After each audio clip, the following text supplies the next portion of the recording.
যুক্তরাজ্যের নতুন স্বরাষ্ট্রমন্ত্রী হিসেবে দায়িত্ব নিয়েছেন শাবানা মাহমুদ। তিনি অভিবাসন, শরণার্থী, পুলিশ ও জাতীয় নিরাপত্তা সংক্রান্ত নীতিমালা দেখভাল করবেন। ডানপন্থী রিফর্ম পার্টির উত্থানের সময়ে এই পরিবর্তন আসে। শাবানা এর আগে আইনমন্ত্রীর দায়িত্বে ছিলেন। উপপ্রধানমন্ত্রী অ্যাঞ্জেলা রেইনারের পদত্যাগের পর সরকারের বড় রদবদলের অংশ হিসেবে তিনি স্বরাষ্ট্রমন্ত্রী হন। প্রধানমন্ত্রীর কার্যালয়, স্বরাষ্ট্র, পররাষ্ট্র ও অর্থ মন্ত্রণালয় যুক্তরাজ্যের এই শীর্ষ 4 দপ্তরের একটির দায়িত্বে প্রথমবারের মতো কোনো মুসলিম নারী নিয়োগ পেলেন।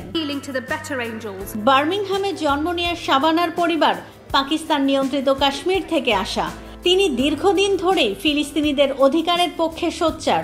গাজা অবরোধের নিন্দা, ফিলিস্তিনকে রাষ্ট্র হিসেবে স্বীকৃতির পক্ষে ভোট দেয়া, অবৈধ বসতি থেকে পণ্য বিক্রির বিরুদ্ধে প্রতিবাদ সহ নানা পদক্ষেপ নিয়েছেন তিনি।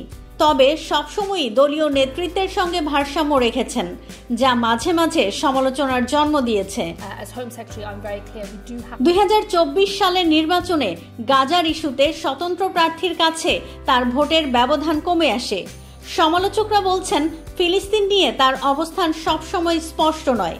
তবে তিনি লেবার ফ্রেন্ডস অব প্যালেস্টাইনের সক্রিয় সদস্য এবং বর্জন নিষেধাজ্ঞা আন্দোলন অবৈধ ঘোষণার প্রস্তাবের বিরোধিতা করেছেন। সম্প্রতি নিষিদ্ধ সংগঠন প্যালেস্টাইন অ্যাকশন এর সমর্থকদের গ্রেপ্তারে তিনি পুলিশকে সমর্থন দিয়েছেন। এ অবস্থান তার পূর্বসূরির মতোই এবং এর ফলে সামাজিক যোগাযোগ মাধ্যমে সমালোচনার মুখে পড়েছেন।